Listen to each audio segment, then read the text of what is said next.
మన రాష్ట్రం కానీ తమిళనాడులో కాటమరాయుడు ఫ్యాన్స్ షోలు తెల్లవారుజామునే మొదలయ్యాయి. తమిళనాట పదుల సంఖ్యలో బెనిఫిట్ షోలు పడ్డాయి. మరో పొరుగు రాష్ట్రం కర్ణాటకలో సైతం ఇదే హంగామా కనిపించింది. బెంగళూరులో తెల్లవారుజామున బోలెడన్ని ఫ్యాన్స్ షోలు వేశారు. ఇక ఆంధ్రప్రదేశ్లో అయితే చిన్న చిన్న టౌన్లలో సైతం బెనిఫిట్ షోల మోత మోగింది. కానీ తెలుగు సినిమాకు గుండెకాయ లాంటి హైదరాబాద్ లో మాత్రం అభిమానుల కోసం స్పెషల్ షోలు వేయలేదు. గత కొన్నేళ్లలో పవన్ ప్రతి సినిమాకు భారీగా బెనిఫిట్ షోలు పడుతున్నాయి. కానీ కాటమరాయుడుకు మాత్రం ఒక్కటంటే ఒక్క షో కూడా వేయలేదు.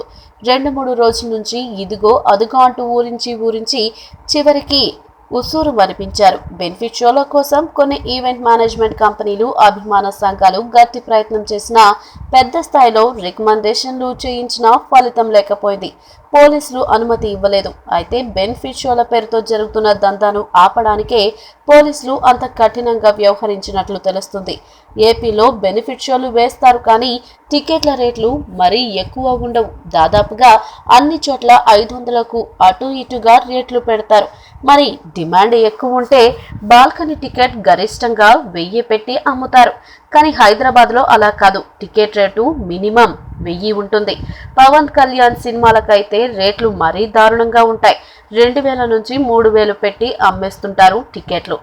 నిన్న కాటమరాయుడు సినిమాకు పర్మిషన్ వచ్చేసిందంటూ ఒక థియేటర్లో బెనిఫిట్ షో కన్ఫర్మ్ చేసి 3000 రూపాయలు, 2000 రూపాయలు, 1000 రూపాయలు చొప్పున రేట్లతో టికెట్లు అమ్మడానికి పెట్టారు. అభిమానుల అత్యుత్సాహాన్ని సొమ్ము చేసుకుని లక్షలు సంపాదించే పన్నాగం ఇది. పైగా చారిటీ అంటూ దీనికో ముసుగు తొడుగుతారు. పోలీస్ పర్మిషన్ కోసం 3000 ఇచ్చేసి బెనిఫిట్ షోల పేరుతో దందాలు నడిపిస్తాయి ఈ గ్యాంగ్లు. దీనిపై చాలా ఫిర్యాదులు రావడంతోనే హైదరాబాద్ పోలీసులు వీటికి అడ్డుకట్ట వేయాలని డిసైడ్ అయ్యారు. అందుకే కొంతకాలంగా పెద్ద సినిమాలకు బెనిఫిట్ షోలు వేయనివ్వట్లేదు. కాటమరాయుడు విషయంలో కొంచెం ఒత్తిడి ఎక్కువ ఉన్నా సరే పోలీసులు వెనక్కి తగ్గలేదు. అభిమానులకు ఇది రుచించని విషయమే అయినా అది ఒక రకంగా వాళ్లకు మంచి చేసే విషయమే. ఈ వీడియో మీకు నచ్చినట్లయితే సబ్స్క్రైబ్ చేయండి. ఫిలిమి స్టార్స్ బోలెడంత న్యూస్ బోల్డ్గా.